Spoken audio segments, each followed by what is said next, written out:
You want to know who's helping to shape our understanding of politics and culture as much as anybody when it comes to digital media? Good, because I got him. This is Chris Cuomo. Welcome to the Chris Cuomo Project. Tim Dillon.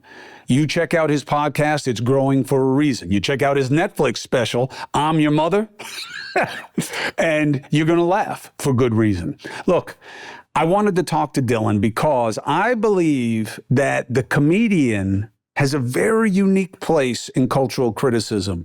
One of my personal heroes when it comes to philosophy and journalism is George Carlin, famous, sometimes infamous comedian. Now, also a profound student of history and economics and politics.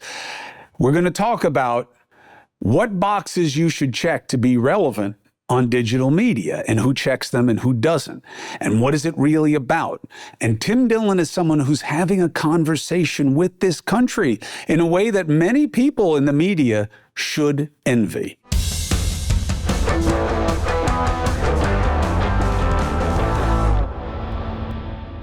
Tim Dillon, this is a great pleasure. Thank you for being part of the project. Thank you for having me. I appreciate you having me. And I'm a big fan of the Roy Orbison homage, by the way. I want you to know that I can't get a read on you. You're in the Tulip Festival of the Netherlands. I can't see your eyes. I mean, you're a freaking enigma. Whatever I say in these glasses, I have no responsibility for, but no, also it is the universal truth. I get it. Everything you say by definition is a promise, which is why I did want to clear the air early on. You are a dead ringer for the guy who busted into Aniston's house. For 1,000%, everyone has showed me that.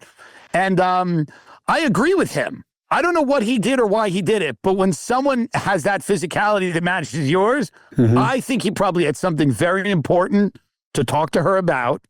And sometimes these security guards don't get it. They don't get it, especially in Bel Air.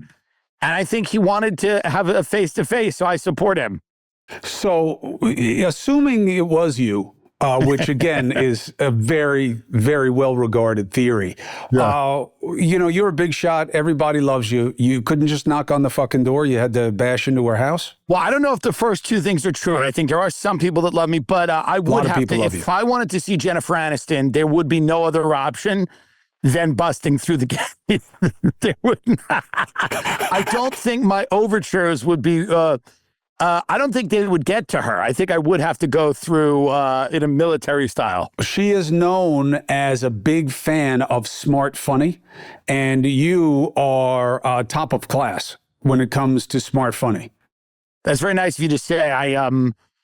I've never met her. My friend David Spade knows her, and he says she's great, and she's a big fan of comedy. That's what he said, so I believe him.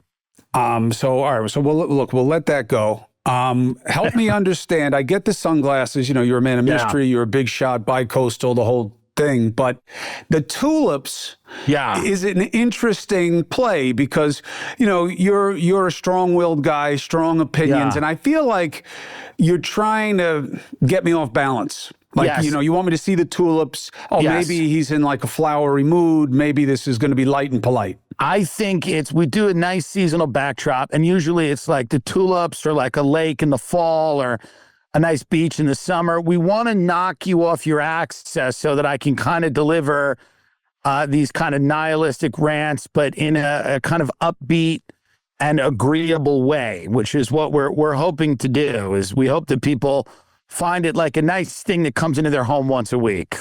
Well, it has worked very well, and I think you put your finger on your waves of success.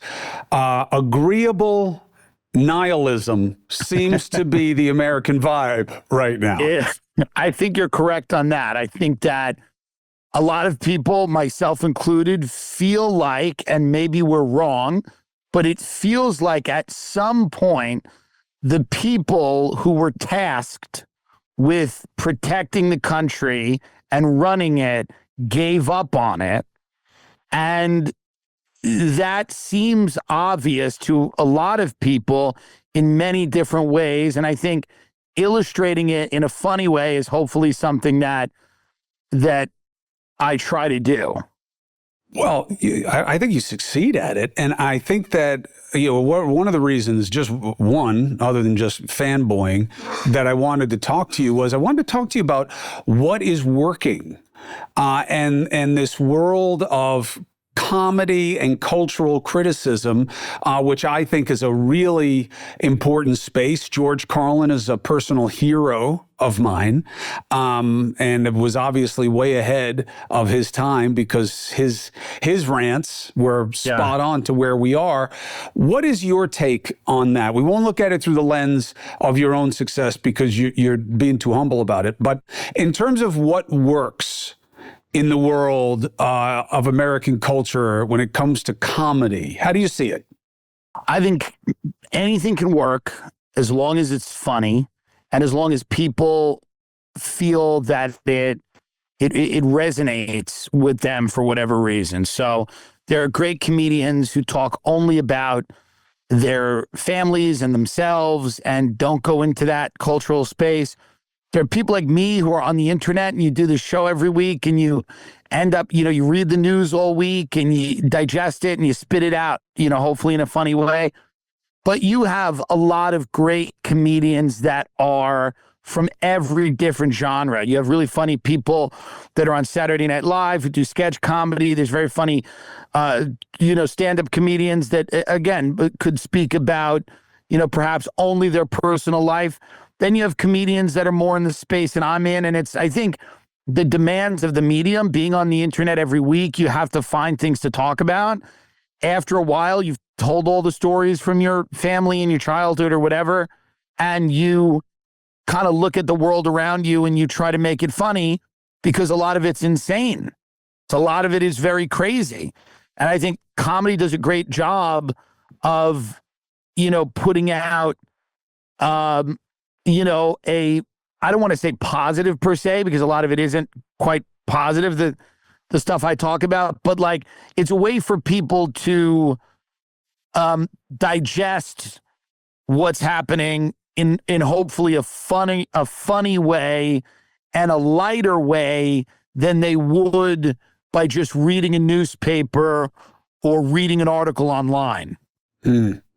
Let's unpack comedy. Where are we on the curve, in your opinion, in terms of what's allowed and what isn't allowed? Where do you think we are on that? I think everything's allowed. I think people got very tired of being hyper judgmental. I think movements that are based on ideological purity are bound to fail because they're exhausting. People get very tired of these litmus tests, the word police, people like that. Eventually, movements that are based on that either become, sects of a religion, they become a violent,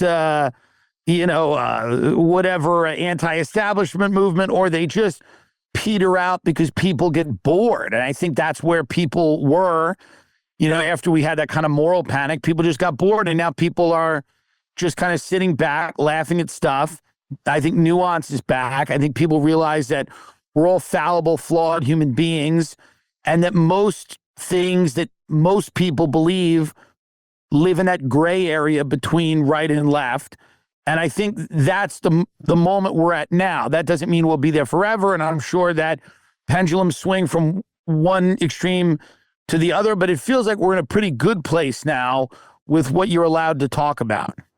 You think that the Tom Brady roast was a watershed moment? I think so. It was where the canceling died, at least in one context? I think people enjoyed it. I had several friends on it that did a great job. Nikki Glaser, phenomenal. And I think people really just sat back and said, this is really fun. It's enjoyable. These are words. I also think if we look around the world now, we have wars in the Ukraine, wars in the Middle East, India and Pakistan exchanging missiles. They're both nuclear countries, right? Really, to be upset only by words now, you have to be a special kind of disconnected because you're looking at real life tragedy all over the globe. So if you're invested in a joke or you're getting angry about a specific set of words or beliefs you don't like, you're probably the most privileged group of human beings to have ever existed on the planet. Who do you think owns the extremism of canceling in our culture? Do you think it's the right or the left? I think both the right and the left can utilize that weapon. And it's a weapon. I saw it in the 90s, and the right employed it often. But Tipper Gore also employed it with music that she didn't like. Mm-hmm. She found vulgar. Al Gore's wife. Mm-hmm. I saw it in the 2000s with the Iraq War, where the right was saying anyone that didn't fall in lockstep with their aims in the Middle East was a traitor or was anti-American. I saw it then. Then it emerged, around 2015 on the contemporary left as a tool in which to marginalize people that they disagreed with or found to be objectionable in some way. I also think it was motivated, as many things are, by careerism. I think people saw it as a way to elevate themselves at the expense of other people. It was a way for a lot of mediocre people, be they writers, comedians, actors, whatever, directors, to get work by falling lockstep in line with that ideology and then reaping a lot of professional benefits because of it. So I think that's what it became. I think it was very cynical, and I think it was employed by people to advance themselves. And I think that was a huge feature. And then it didn't work because all these companies lost a lot of money. Viewership dropped in a lot of these areas where they were just doing a paint by numbers strategy of greenlighting things based on, how many people of color you have, how many gay people, how many trans people, how many women. And you forgot that all of this at the end of the day is to entertain people and to earn money. And it didn't work. And then when it didn't work, Hollywood, which famously doesn't believe in much outside of success, was like, we tried this, it didn't work. Hollywood will go which way the wind is going. The wind started to blow the other way. And then immediately all those executives forgot they had ever championed any of this stuff because they got big mortgages, and kids in private school, and they need to earn a living. And then they went the other way. This podcast is sponsored by Smalls. Now listen, I am not a cat guy, but I will tell you this. People love their kitties. And when it comes to fur fam, I'm all in. I got 3 rescue dogs. And what I know is this. The better you feed them, the longer they live. And that's where Smalls comes in. Smalls cat food is protein-packed. Their recipes have preservative-free ingredients, just like the stuff you'd find in your fridge, assuming you shop well.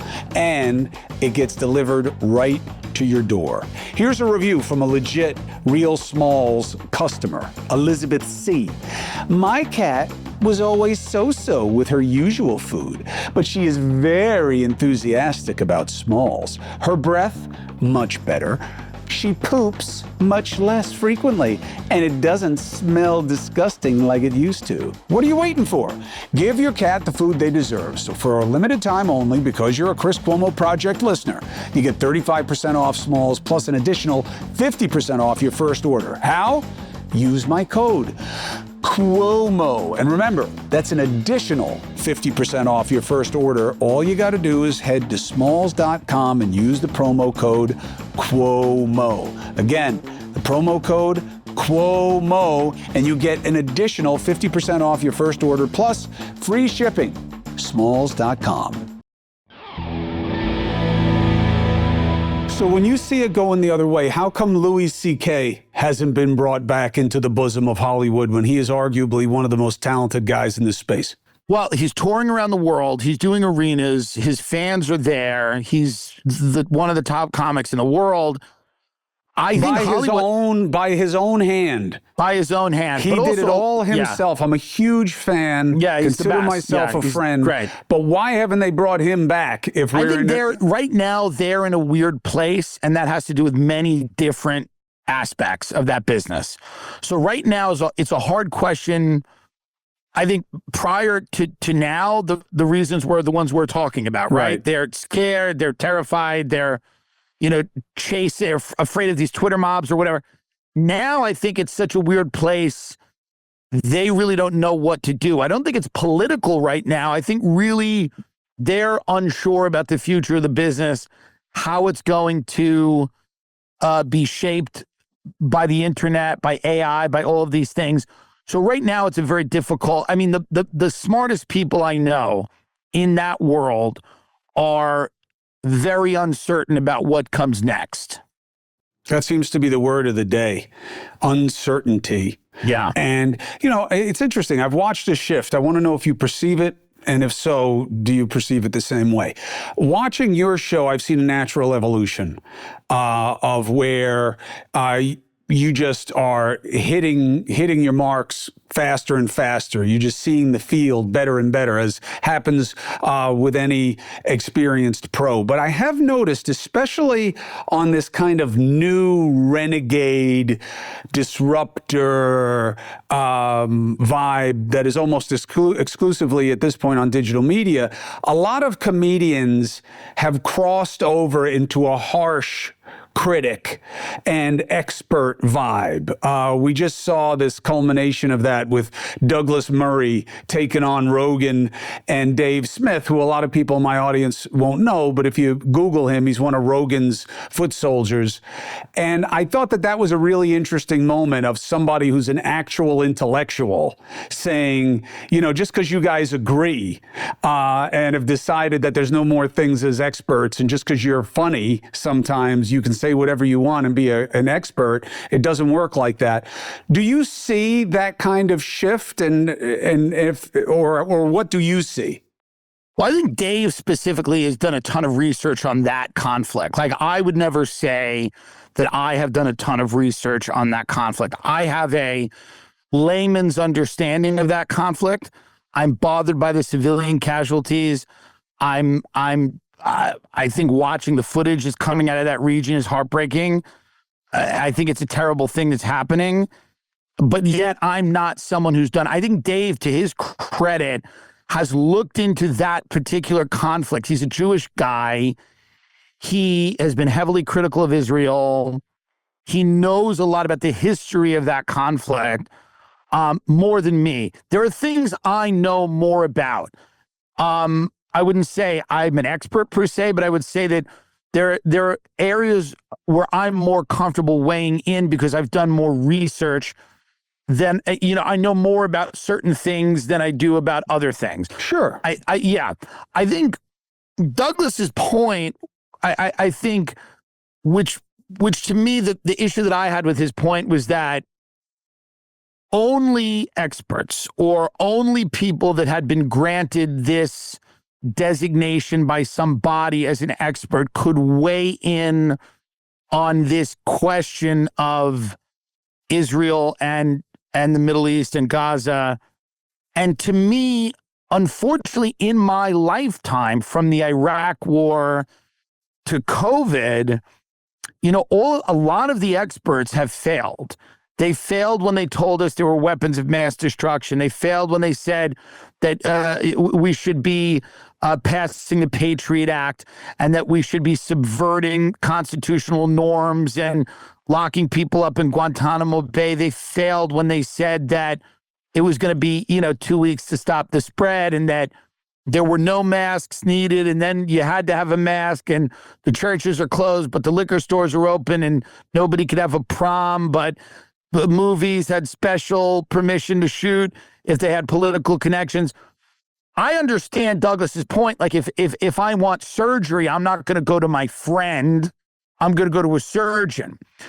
But the problem is a lot of the people that we deem as experts in society will get out and say biological gender and sex are unrelated. So to me, as a layman, non-expert, community college dropout, but a guy who's somewhat self-educated and knows people and, looks at culture a lot, I think that the damage done to the realm of experts has been largely self-inflicted. And I think so I think it's easy to point and go, this person doesn't have the requisite amount of knowledge to comment on something. But really, when we look at the field of experts and how people become experts and the realms of intellectuals, whether it's higher education or a think tank or a GSE government-sponsored entity, wherever the money's coming from, it's just hard for people in my generation, Gen X, who lived through the Iraq War and Afghanistan and everything. The experts said that was a great idea. And then 20 years later, the Taliban takes the country again. So I think I understand what you're saying, but I think I'm more on the line of like, I'm just now looking at the way somebody presents an argument and seeing what rings true to me. Yes, I get it. I think it's the rings true to me and people being seen as, I guess the word expert is now tarnished. But I got what Douglas was saying for several reasons. One, I have no problem with people having an opinion about anything. That's all podcasts are, for the most part, is hot takes. And I get that, and there's space for everything, and it's an evolving space. And my big prediction is that Rogan's success is admirable. I do not believe he'll be where he was 3 months ago, a year from today. There are too many talented people entering that space now who want his real estate, and they're going to be better at what he does than he is. So I think that but I got to be honest, he's going to see attrition. That's not the first time someone said that about Joe. He does surpass expectations. Like, people wrote his obituary many, many times, and it's just never come true. Oh, listen, I don't necessarily want it to come true because I don't find him offensive or anything. I see him as innocuous. But he's getting criticism. He never got criticism before. The media is taking him seriously now, and that's not going to go well for him. He's always been ignored. And then he did that deal after the media made him relevant for a minute as an anti-vaxxer, which wasn't really fair, but he put himself in that position. And then he got his big deal, and then they had problems with the deal, and the media scrubbed him, found bullshit, racist things that, he had said in the past. They made him apologize. That was the beginning. So that's what I see being done to him, whether or not it is deserved. But I'm happy for his success. I hope it continues. What I saw in Douglas Murray's thing that I think people should think about is there's a difference between saying, look, Tim, this is what I think about tulips, okay? Right. And, make of it what you want. I'm not a botanist. I'm not a horticulturist. There's a difference between that and me now becoming an organizing point on tulips. The issue for Murray is not that Dave Smith has an opinion on Gaza, but as a journalist, I would never say the kinds of things that Dave Smith says about Gaza, about Israel, about COVID, about vaccines, about any of it. Because as a journalist, I'm so aware of what I don't know. And he seems to be too comfortable ignoring his own ignorance. And because of that, it'd be one thing if he was just another guy. But when you are positioned by Rogan or by anybody as someone to listen to so that you may believe what he believes, now I get why Murray was bothered by it.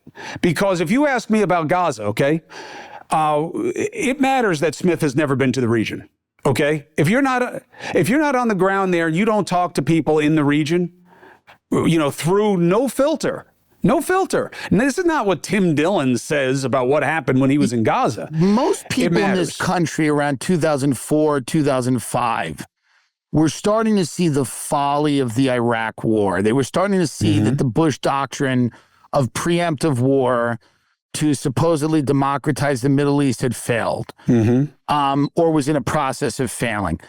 Almost none of those people had visited Iraq or Afghanistan. I would say that 99.9% of them had never visited that country. But the images coming out of that region and the news from a common sense perspective allowed most people to say that engaging in this type of foreign policy was an error. I agree. And you don't have to be in a place to understand it, obviously. Right. However, from a journalist's perspective, The idea that you understand the fabric of a conflict and you haven't been around it, I get why that would be upsetting, because that is a standard for us.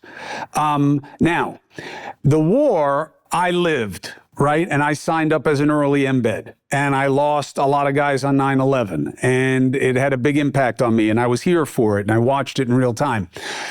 We knew there were no weapons of mass destruction much earlier, and the Bush administration shut us down, said that we were threatening operational security of troops on the ground in the Middle East. The American people agreed and stopped watching the news. I remember the reporting changing.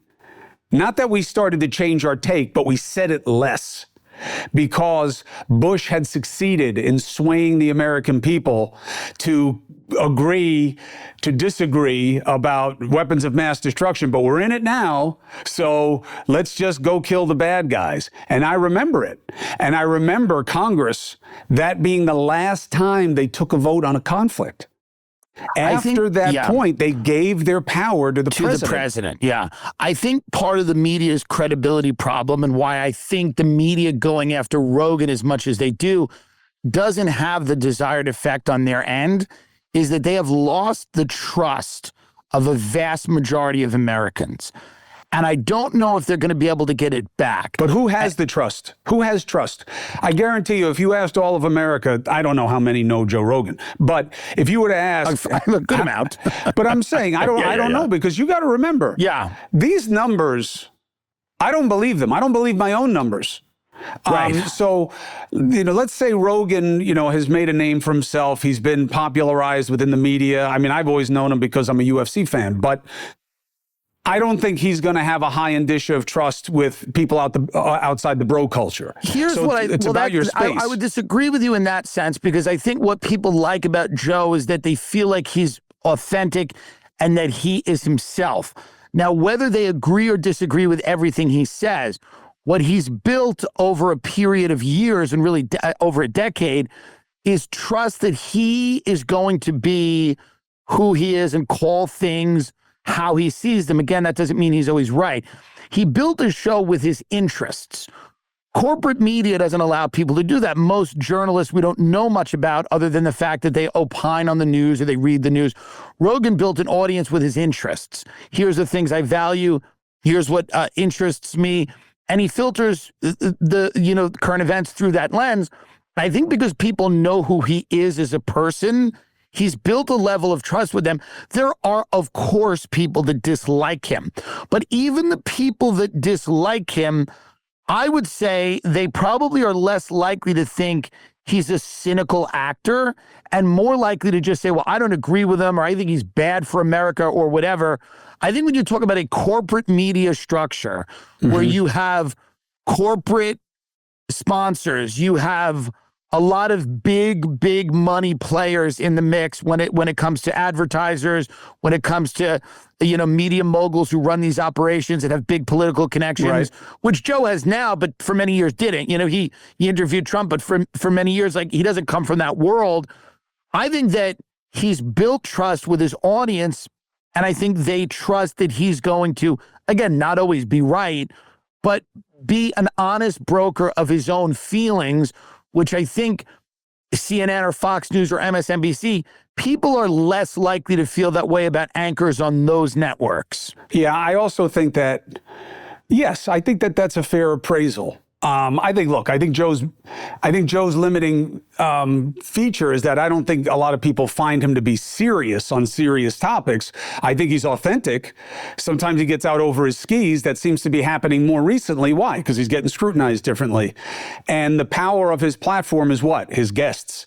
He gets all of the best guests. Why? Because he's got the most reach. We know why they're there. They're there to sell whatever it is that they're into. And that's fine. I think any media platform that's ever been invented, the guests are there to sell something. Oh, 100%. I'm not, again, it's not unique. All media is the same. It's just the delivery device. Yeah. And podcasts will be the same thing. They're going to start getting bought up And you'll see an evolution. You'll see Bill Burr is going to be put into a position to rival Rogan soon. They're going to get other talent, Jerry Seinfeld. They're going to get other funny people who they're going to try to encroach on the space. And we'll see. We'll see where they develop an audience and where they don't. But I do think that there's risk in all this. And here's my in watching what you do and watching what I do, the idea that, as you said, agreeable nihilism. We were joking, but there's a real truth in that. None of it matters. Nothing is true. Nothing is real. It's all how you feel. You know, that's what it is. You can go any way on anything. I think there's a danger in that. And I think we're living it. I don't know how aware of it we are. Yeah. I would internalize it a little differently. Not that nothing is real, but like your family's real, your friends are real, your community is real. The internet largely isn't real. What a lot of what politicians and media figures say is not necessarily real. We've established that. So the nihilism to me is like it's a cynicism that's relatively healthy because it can keep you alive and it can keep you from going broke. It can keep you from falling for anything a huckster says. So I don't internalize nihilism as like this complete emptiness or void of meaning. I think it's just having a very healthy skepticism and cynicism about the narratives that are being pushed all the time. But why do conspiracies pop in a unique way in American culture now, especially on digital media? For instance, because I think Tim Dillon is going to do well. If you were someone who was talking to me about why the government isn't talking to us about UAPs, you'd do 1.5 times as well. Why? Sure. Yes, maybe. I mean, I think that the problem with this conversation about experts is that the New York Times and the Wall Street Journal are supposed to be diametrically opposed on a lot of things. You know, they're positioned as very different. Yeah. But really, they come down on the same side of most issues. The Washington Post, same thing. ABC, NBC, CBS, CNN, Fox News, MSNBC, all of these organizations have never really challenged like the dominance of the financial sector in American politics, the trade, immigration, all of these things, the militarism, all of these things have been pretty consistent, that experts on all sides of the spectrum, Republicans and Democrats, have all come down on the same side of a lot of these issues. And a lot of their kids go to the same schools, and a lot of them belong to the same social clubs, and a lot of them have gone to the same schools. And it feels like to a lot of Americans who feel like they were sold out, or that the economic system doesn't work for them, or that their concerns about immigration are constantly called racist, or their concerns about what their kids are being taught in school, they're constantly accused of being transphobic or like some fundamentalists. A lot of those people feel that they're losing control of their lives and their communities because people that are supposed to have all of these varying viewpoints have actually landed on the same side of many of these big issues that were never voted on and that the American people never had a say in.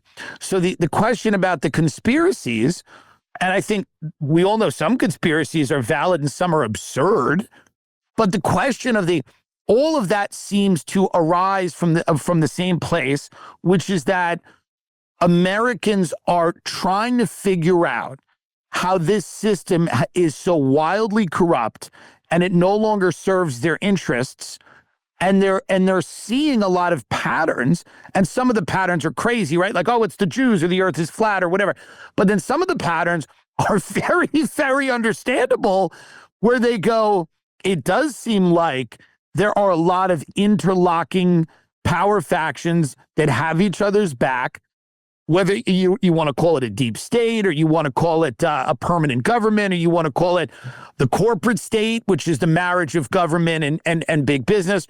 Whatever you want to call it, most Americans are seeing that their lives and livelihoods are not being prioritized by this kind of amorphous blob of very wealthy, well-connected people.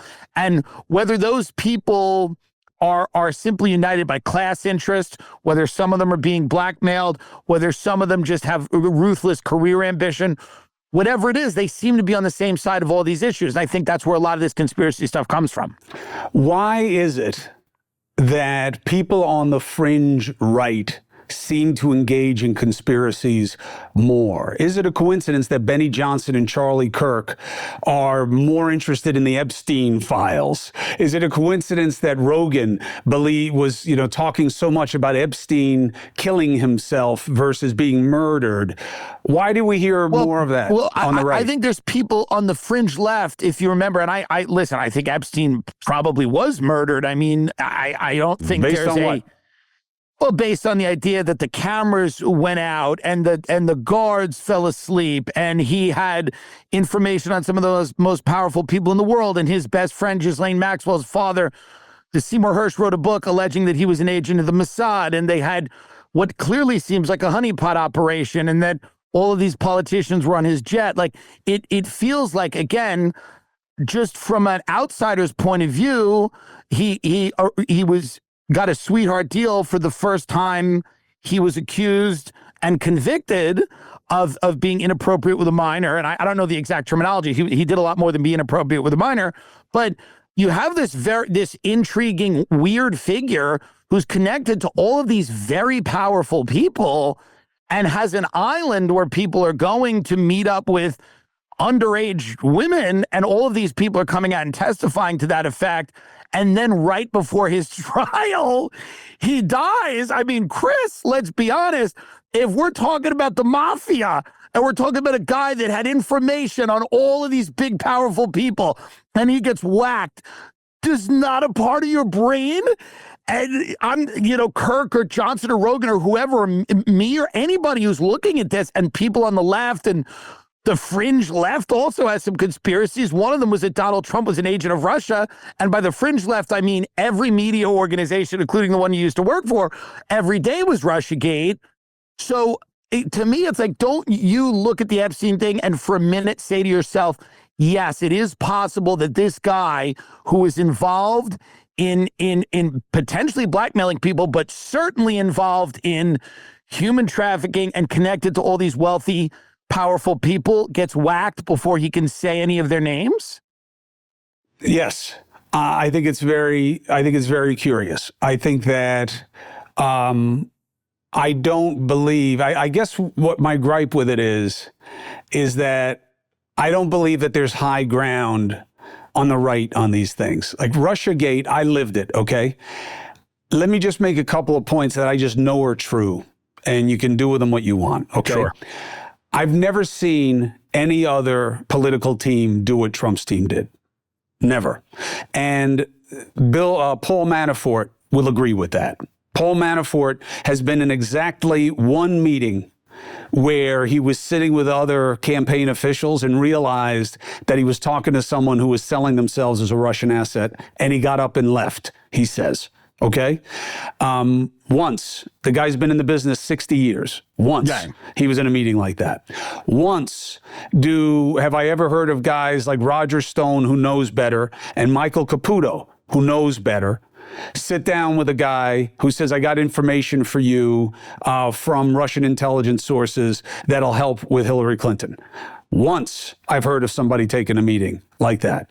Now, were they right to go to school on the dossier the way they did? The Steele dossier that was paid for by the Clintons. Well, indirectly. Yes, but indirectly, Oppo Research had been paid for, but that guy was not working. MI6 was not working for Clinton when he did it. But in fairness to him, he never said that everything in there was fact. He worked the situation that he was paid to work. But a lot of that stuff was used and peddled by the media to convince people that Donald Trump was an agent of a foreign government. That does a ton of damage to democracy. It does a ton of damage. Well, but here's the thing. And again, these are observations of things that were true. I've also never heard of anybody who said what Donald Trump said about wanting more WikiLeaks, about wanting Russia to do more of the things. If they were interfering, interfere more. And, when you say things that, of course, you are asking for scrutiny. And if you think it's just started with Trump, you remember Gary Hart. Gary Hart looks at the media and says, enough with the questions about me fucking around on my wife. You want to know what I do? Follow me. Trump says a lot They follow him and they bust him on monkey Trump business. says a lot of wild stuff. But I think the part of the issue, I think the way the media has viewed Trump as he's this existential threat, and in many of their minds, I believe they believe that this is true, who has to be vanquished at all costs, even if we're engaging in dishonesty or we're inflating something. I mean, it started with he's a Russian asset. It ended with he inflated the price of a condo. I mean, the amount of things they tried to get the guy on. They had the full power of the federal government. They had Robert Mueller. They had a very they had Mueller, who's a Republican, a lifelong one, and we learned way too late that he was way off his game, and it was actually David Weissman who was running that investigation. He is not a lifelong Republican, and he definitely wanted to get Trump, which is why they had that list of potential charges at the end that everybody who wants to say there was nothing to it ignores. Now, fair, all of those crimes were crimes of cover-ups. And it is often like that in criminal law whenever anything is conspiratorial or fraud-based, that they don't get you for the initial activity, they get you for how you tried to cover what you did initially. Look, it seems like there's a level of scrutiny being applied to Donald Trump that was not applied to the Clintons, the Obamas. Well, Clinton isn't a good example because Clinton got attacked in a way that Trump wasn't even attacked. Well, but Clinton was impeached. Trump was impeached twice. Right, but I'm saying Clinton started with D'Amato opening the Whitewater investigation, which was into his wife. A senator from my hometown. Yes, I saw him in the Park. We go to the same fish restaurant, Artie's Fish, South Shore Fish. It's great. I love Senator D'Amato, and this is a worthy digression. Yes. What does it mean when Chris Cuomo says he loves Senator Alphonse D'Amato? Senator Alphonse D'Amato unseated my father. Right. Alphonse D'Amato found George Pataki, ran him against my father, and won. Right. I should therefore hate Alphonse D'Amato, but I don't. Why? Because I was raised in that game. And that's what happens in politics. And D'Amato, before that and after that, was respectful of my father as a man. Right. Asked him for things, spent time with him. So I know him in a different way. That world is dead. And in the new world of what we started talking about, not you, which is, I really enjoy your stuff. But in the Rogan, Smith, all these new players, it's all us and them all the time. Well, Rogan's not, I wouldn't say he's a new player, but Well, I mean, he's in the last 10 years. I think what you're saying, and I think that it's a value judgment. I think it's a value judgment. I think there are a lot of people that are always going to look for a more traditional structure for their information to come through. And I think that's fine. I don't tell people where to get news. What I tell people is to get news from many different sources, use their own brain, cross-reference things, use a knowledge of history if they can get one. And I think people are going to have to make their own decisions about a lot of things. With the Trump Russiagate thing, to me, the amount of damage done to the country's psyche and the fact that it's never grouped in with any conspiratorial thinking and that it is never mentioned alongside other types of conspiracies, the fact that it was dropped by the media. They never bring it up anymore. They never even mention it. But we do that with everything. Well, for sure. But this was calling the president of the United States an asset of a foreign power, and that he had possibly been recruited in the 80s. Like, these articles were so salacious and conspiratorial. And then the publishing of this dossier, and then Jane Mayer, who I respect, and I think is a good journalist at The New Yorker, writing these things about these fantasy tapes and the urine and all this stuff. And then late night hosts are doing jokes about it, and everybody, it's seeping into the culture, but it's never called a conspiracy. It's never been, I don't think there's a ton of reflection in the media on it. You know more than I do about that. But I feel like there's never been a mea culpa. There's never been an I'm sorry. There's never been a we got this wrong. There's only been, hey, we didn't have the goods on it, but we kind of somewhat still believe it. Tim, name me somebody who has apologized for anything in public life and it went well for them. Donald Trump is 100% right. Yeah. Only a fool apologizes when the people you're apologizing to want to beat you over the head with it. He's right. He is not wrong to not apologize for things that people find offensive.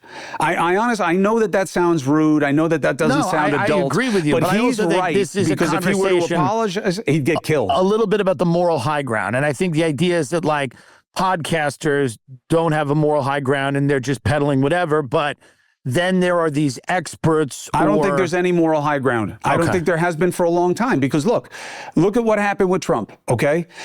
You can write 3 books on how what happened to him with Russia Gate or whatever you want to call it was wrong. What was the first thing he did when he got in power? He went after Biden for being a Ukrainian-Russian plant. The first thing he did was go after Biden and his son, weaponizing a guy's addiction. I don't know how much you know about that world, but unfortunately... I was an addict for many years, from when I started doing cocaine at 12 and I stopped at 25, and I never ended up in the Ukraine, and I never took a photo of everything I did and put it on a laptop. But you know and then very dropped well, it off at Circuit City. But you know very well that Hunter Biden is a typical drug-addled person. I'm not saying that he didn't do business drug-addled deals. people, very few of them ended up in the Ukraine, and I mean, their dads were the vice president. It's not about why he wasn't in the Ukraine. It's a unique life, let's say that. But it's a unique life. You would have to look at None of my drug addict friends ended up in Malibu selling art for $80,000. You would have to find drug-addled people who also were wealthy with connections of people in power, right? Okay, that's very true. A lot of junkies don't wind up that way. My point is this. It was so wrong what was done to Trump. It was so wrong. It was so destructive that he then did the exact same thing as soon as he got in power. Well, what do we expect? If this is the standards that we're all setting, it becomes, if this guy is attacked relentlessly for being an asset of a foreign power, and then we have the vice president's son in the Ukraine up to God only knows what, with a laptop full of pictures that nothing came. A laptop full of pictures is not the standard. He said he was on the take from Ukraine and all the money was going to his uncle and his dad. And by the way, Joe should have never let his son be doing deals like he was when Joe was in office. My father would have never allowed it. My brother never did anything like that. He wouldn't allow me to do it. And I had opportunities falling on my head all the time that would have been legal, by the way. If Don Jr. had that laptop surface with those type of photos where you were... Photos that are personally hurtful would be spread all over the place, and then some if it were the Trumps in a way that it wasn't done with Biden. Every intelligence chief said this was Russian disinformation, and it was censored for a period of time on X and some of the biggest media platforms in the world. And a lot of people would say that that's election interference. You had guys like John Brennan and Hayden and Clapper, and these are like the kings of the national security state. These are not underlings. They're not people that aren't good at spotting what Russian disinfo was, right? John Brennan led the CIA for many years. I'm sure he knows what Russian disinfo is. But even if they come to conclude, well, no, because they're not doing the vetting anymore. They're just taking the findings of their agencies. And that's their mistake. That's their mistake. But the idea that therefore they're on par with a Dave Smith is also a mistake. Support comes from Soul. Soul is a wellness brand. What does that mean? They think about what goes into what they make. And they believe feeling good should be fun, easy, and safe. Soul specializes in delicious hemp-derived THC and CBD products designed to boost your mood and help you unwind. Their best-selling out-of-office gummies were designed to provide a mild, relaxing buzz, boost your mood, and enhance creativity and relaxation with none of the downsides that come with booze or, of course, narcotics or other hard drugs. I have taken the gummies. They are good. They do not hit too hard. They do not take too long to hit. They are sustained, and believe it or not, even though I'm a vanilla gorilla, I'm pretty chemically sensitive, meaning it doesn't take a lot for me to feel a lot. But they're good, and the people I've given them to have liked them. Bring on the good vibes. Treat yourself to Soul today. Right now, Soul is offering my audience 30% off your entire order. You go to getsoul.com and use the code Cuomo. In case you're on a gummy right now, I'll repeat it. Getsoul.com, promo code Cuomo. 30% off. What I'm saying is, at some point, somebody's got to get into the business of better, my brother. Somebody's got to get into the business of better. That's a good slogan, the business of better. Because otherwise it never ends. That's like a home improvement company. What Hunter Biden did was beyond the pale. Okay. Yes. Ivanka Trump went as an emissary of the United States to China and asked them for 6 patents that they gave her. Yeah. While she was working for the United States government. I don't like a lot. Listen, do that? I don't like the crypto stuff. But I'm saying it never ends. They're starting a gentleman's club right now, $500,000 to sign in D.C. There's a lot of stuff right now going on with the Trump administration that everybody's been very critical of, especially on the right. The deportations. People do not like these college kids that wrote an article or critical or attended a protest. Now, if they committed a crime or violence or something like that, it's a different story. But like deporting people to an El Salvadoran prison that are U.S. citizens are bad. Alex Jones said that, right? Like there's a ton of stuff that people are unhappy with Trump about. I don't think people love the crypto stuff. I don't think people elected Trump for a strong border, a strong economy, and to bring back common sense to the culture. And if he does those things, I think he'll be a very big success. I think he's gotten very distracted. I think a lot of people are noticing that. And I think a lot of people are calling him out, including Joe Rogan. I've called it out. A lot of people have called it out. I think there are people that are on a frequency where they'll never criticize him. But I think a lot of people on the right are really starting to criticize a lot of what's going on. Well, I'm not a big fan of criticism because it's too easy.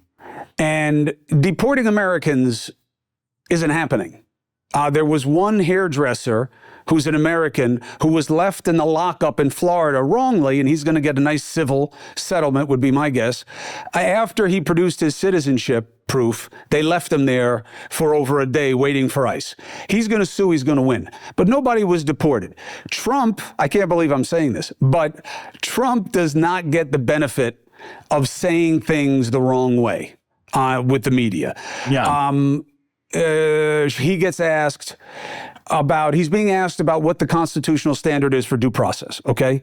Let's just start with the idea of why expertise matters. We both know Donald Trump doesn't know shit about due process, where it comes from in the Constitution, what it means, what it doesn't mean. He doesn't know. We both know that. He is not a student of law. Legal scholars would also fight about it when it comes to people that aren't citizens, probably. Well, but here's what you can fight about whatever you want. Right. The Fifth Amendment is pretty clear, and anyone who can read the language will make it through 90% of it, which is if you are on land that is in the jurisdiction of the United States, you're entitled to due process under their laws. How much? That's the question. Right. That's the question. Right. Is someone who enters illegally entitled legally to as much due process as Tim Dillon? Nope. And nobody ever said otherwise. How much? How does it manifest itself? In what context? Debatable, subject of legislation and case law. But what I'm saying is this. Trump says, I don't know. I don't know about this due process thing. I don't know. Well, Marco Rubio said, yeah, I don't know. I'm not a lawyer. I got lawyers. Okay. But, you're supposed to defend the Constitution, right? Again, he says, I don't know. Media goes crazy. We just had the first president in American history saying he doesn't think he's supposed to defend the Constitution. Is that what he said? No, that is not what he said. Right. Is that what he meant? Yeah. Hell no, it's not what he meant. No, and I think that, but it's just, I will say that instinctively, and I think this is a credit to people on the right who everyone says are a mindless cult of zombies that follow him. When he does something they dislike or they instinctively feel could be an issue, a lot of people are speaking up more so than I think people would have expected. Maybe. I mean, look, I think part of that is because he's doing things that they didn't expect when they voted for him, which, you now have people saying, well, shame on you. This is what you get. We told you this was going to happen, which I think is also gratuitous, which is, by the way, my biggest beef with our media culture, and I include all of us in that, which is everybody's a Monday morning fucking quarterback now. Everybody knew that the vaccine wasn't a vaccine. Everybody knew that everything that was done during the pandemic was wrong. Everybody knew these things. And I lived it in real time, and people didn't know shit. And the first time that I brought up the lab leak story, I got shut down by the Trump White House. The first time I brought up whether or not they were going to investigate where it started and whether it was intentional, I was told to shut up by Redfield and the other people. But everything is hindsight's 2020. What I'm saying is he's doing things that are disruptive for the right. Tariffs are anathema to fiscal conservatives. Right. So they didn't expect that, even though he said he was going to do it. But we've all gotten used to him saying a lot of things, but not doing those things, or at least not doing them the way he said he would. And then he did it. And then he overdid it. And now they're having to deal with that, and they're upset because a lot of them are market sensitive. And that's okay. That's part of the business. Trump doesn't deal with it well, which is why he's doing what he does best. He's distracting now with Tina Peters. Tina Peters is a political hostage. How is she a political hostage? How? How is she a political hostage?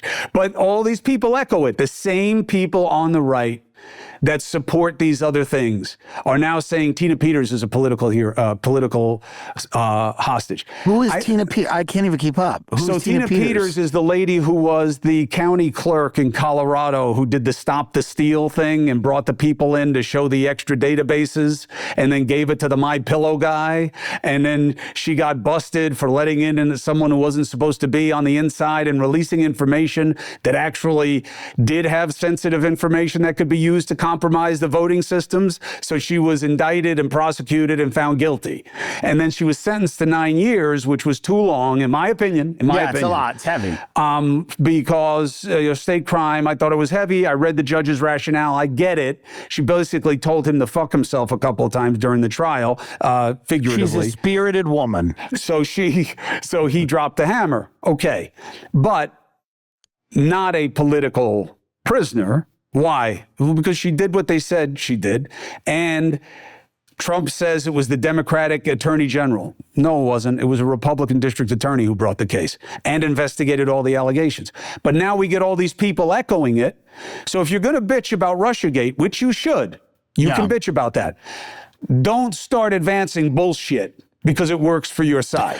No, I mean, listen, 1,000%, I don't think people have an interest in him relitigating the 2020 election. I do think 9 years is a bit extreme, but I think people elected him for the three reasons I said. They want an economy, strong borders, they want common sense in cultural spaces, and that is what he offered. And I think, again, that's what the Democratic Party failed to offer.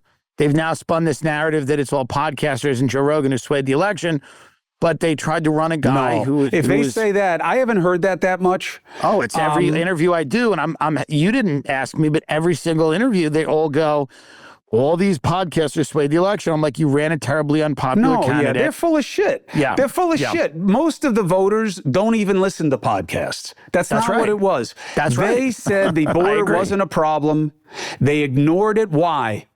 Because the left flank of that party believes that there is advantage in showing that the right is heartless to the immigrant experience and that we are all about immigrants. We're all immigrants here. Let's love them up and be compassionate to whatever brought them here. Relax on enforcement. It was an extension, theoretically, of the defund the police. Of force as a mechanism. And they caved to that, and that was on them. And Biden was a lousy candidate. Yeah, you also had a lot of people on the right with that issue, which is interesting, for many, many years that really wanted cheap labor. And they still do. And they still do. And so there's a lot of people, Chamber of Commerce, Koch brothers, a lot of those people are very pro-immigration. And that's where I think when we talk about conspiracies or whatever, this idea of us versus them, or there's an amorphous blob or a deep state or whatever, people start going, hey, man, I didn't get a vote on this.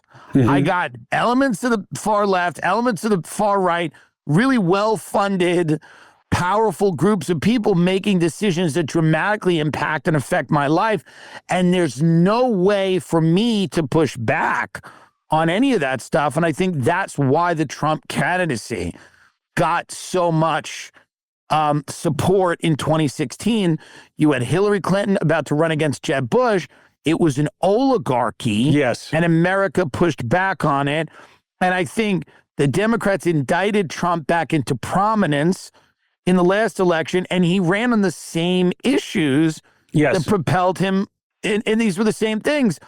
Biden letting in 10 million people. Yes. People feeling like public safety was at risk in the inner cities because of liberal DAs that were kind of out of step with like I agree with all policies. of this. I agree with all of it. Your analysis is spot on, unless we're both wrong. But we're building. I can't believe we will never be.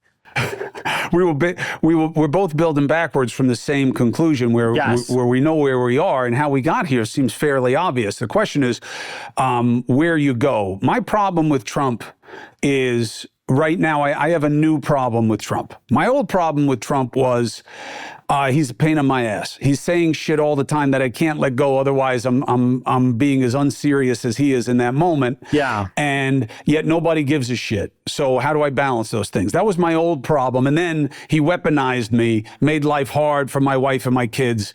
And I asked him to stop, and he didn't. So that was my beef. It was personal. Now I have a new beef, which is he is so close to the signature issue of your and my generation. He's so close to it, which is... The tower in Dubai. I agree with you. It is luxurious and it's beautiful. In Gaza. Yeah, or Gaza. I think they're actually From both Gaza. stunning. He's so close to a big golden head of himself. Luxury is the defining issue of my generation. How we live a lifestyle, building with a lifestyle with the right amenities, private restaurants, a 24-hour house car, 1,000%. These are the issues. Couple of pools, a lap pool, a lounge pool, couple of Baja decks. I'm fully with you. Room service, concierge, 24-hour lifestyle manager, 1,000%. That is it. But I don't love the design because it's one tower. I say go three. Go three. Go a three-tower in celebration of the Trinity. Well, what is the defining? What do you think Here's the defining issue of our generation, and Trump is right on top of it, okay? He's actually even said it once at least. America, to move forward as any extension of the dream, has to rethink the benefits and burdens and how they're shared of how our economy works. Now, I am not a communist. I'm a capitalist, okay? We have certain socialistic aspects to our system, right? Public education, entitlements. There are socialistic things. Bankruptcy laws for corporations, these are socialistic. However, he's on top of that with where he started before he did the tariffs.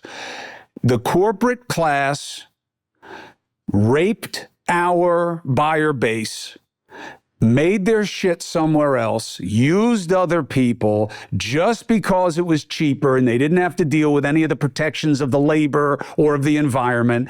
And then they sold it all to us. But we weren't making the money anymore to buy the stuff. And so the gap between the top and the middle has grown exponentially in the last generation. That is the defining issue. What do you do about it? I don't know. But Trump has identified that issue. Now, the way he is saying to solve it, I totally get the criticism of it from the right and the left. We want to make T-shirts and sneakers here. No, we don't. We want the good jobs here. Let them keep those jobs. But how you rethink the share of burden to benefit that people get for the American market is the issue. And he is on it the way I have never heard a Democrat on it. Never. I agree with you. I think that was very well said. I think he gets it. I would also extrapolate.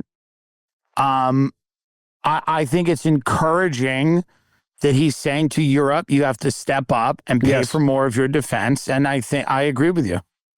So what you do about it, he took a huge turn by doing what he always does. He goes very fast and far in a direction. And look, the guy isn't known for running things, managing things, being a strategy and an implementer. That's not what he's known for. It's not a coincidence that he had as many corporate bankruptcies as he had. But he is a vision guy. And he is a salesman. And he is right. That's the defining issue of how do you figure. I don't know what the answer is. I don't know. Maybe Dave Smith knows, but I don't know how to deal with it being 345x from the management to the people who are making the money for the corporation. And if you touch that, you're fucking with capitalism. But if anything happens to that system, we bail them out. And that's not offensive to capitalism. He has defined this. Bernie Sanders talks about it also, but his solution structure is overtly offensive to capitalist society. Sure. So there's an amazing opportunity there, and Trump is right on top of it. Yeah. And instead of just sinking his teeth into it and doing what is really hard in politics, which is saying, fuck, I did too much with the tariffs too soon. I did. We're gonna have to rethink it and go at it a different way. I got some people's attention. Let's see how it plays out, because I do think they're a negotiating tool. I don't know how good those negotiations will go, obviously, but like, let's see what happens. You know, the All In podcast made an interesting point. They said, in any negotiation, if you set the bar very far away, it gives you maximum leverage to just land in a place that's good. I agree with you. I have the same concerns. I think partially it's defining the problem and then figuring out how to chip away at it using different weapons. And I think one of them is trying to rebalance trade. Another one is trying to regulate immigration. Another one is trying to, probably, and it might affect me or you might have to raise taxes on wealthy people for a period of time. It is what it is. And a lot of it is seeing America as not just an economic zone, but a country where people have to live together and fight and die, fight and potentially die in wars to defend said country, and seeing it, and not in some nationalist, crazy, Hitlerian way, but just in a way that like the American people should have a standard of living. It should be the envy of the world. We should be an example for the rest of the world. Our food should be healthier. Our streets should be safer. We have too much money in this country to have our cities look the way they do. We have too many freedoms in this country for those freedoms to be, completely abused by people to just make vast sums of wealth at the expense of the middle class and the lower class. And, I don't think you can have this aesthetic politics of going, here's a trans Batman, or, the CEO of this company is now a female of color. You need to actually address systemic structural issues. It's not race, it's class. Sure. The issue is class. Yeah. And the missing piece of the capitalist philosophy is that it assumes there's no responsibility beyond profit. And that has never been a function of any great mercantilistic society. And that's what we've gotten away from. But that's the issue, brother. That's where all this other shit goes away. If we're focused on that, and this is a big fucking topic. There's like you said, there are a lot of different things that would have to happen, and how you do it, and consistently, and over what amount of time. But it is the way to get the majority with you. Because remember what's been happening the last 15, 20 years. Instead of tackling the big things, they developed the culture wars. Right. And just finding ways to get the majority to fight with one another over things that don't matter as much as the things that are being ignored to them all equally. So should you have a high school volleyball player who's a female who's 6'2", 230 pounds? No, you should not have that. But let's fight about it, about what gender is. And let's fight about that and ignore 345 for the CEO, 0 for 1 for the worker. Let's ignore that, which affects 60% of the country, 70% of the country. And let's talk about something that represents 7. It feels very much like the stewards of the economy have driven it to a boom and bust cycle. Yes, that for themselves. Ignores people. And a lot of these people, they love, they'll show up in the south of France, they'll show up on the Mediterranean, they'll show up in Beverly Hills, they'll show up in Aspen. There's a great quote from a Nelson DeMille, Long Islander book called The Gold Coast, where it's a guy in the Gold Coast who said, I've been in Manhattan and Beverly Hills and Palm Beach. I've never been to America. And that's a great quote. And I think that you can't just say we're going to have 10 zip codes where things work, and then we're just going to let everybody else, deal with all these problems, and those people are rightfully angry.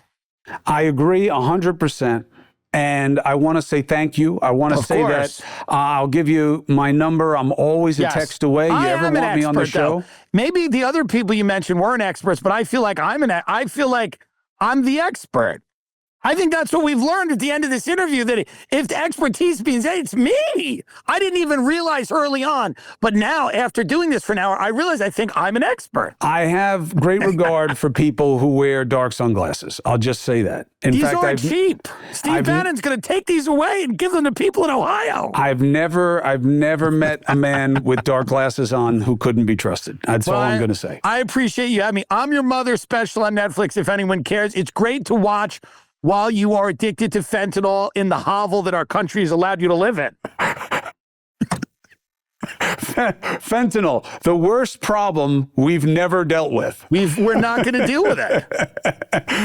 A grain of it can kill 2 generations of the Dillon and Cuomo clan. Yes, but let's just keep talking about it. With my family, but yeah, for sure. All right, thank you, Chris. Tim, I think that you are a gift to your audience, and I appreciate having a conversation with you. I'm always available if you want me for anything, and thank you for doing this. You're the best. Appreciate it. Thank you.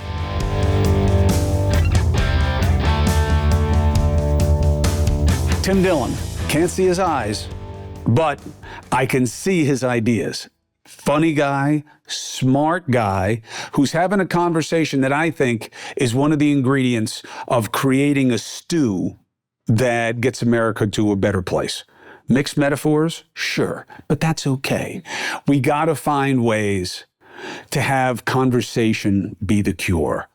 And Tim Dillon, with his new Netflix special, I'm Your Mom, is funny, he is smart, and most of all, he is relevant. What do you think? Let me know. Thank you for subscribing and following. Appreciate you. You want the podcast, but you don't want the ads? Go to the Substack. It's cheap. There's a lot of other stuff that you can have there. I'm going to be giving political interviews and insights there where if you subscribe, you get to comment and I'll answer your questions there. If you don't want to subscribe, you don't have to. You can see the video, but we're not going to get into your comments and I'm not going to give you any answers. So check it out. And News Nation, thank you so much for giving us a chance. 8 and 11 Eastern at night, every weekday night. News Nation, news for all Americans. The problems are real, my brothers and sisters. Let's get after it.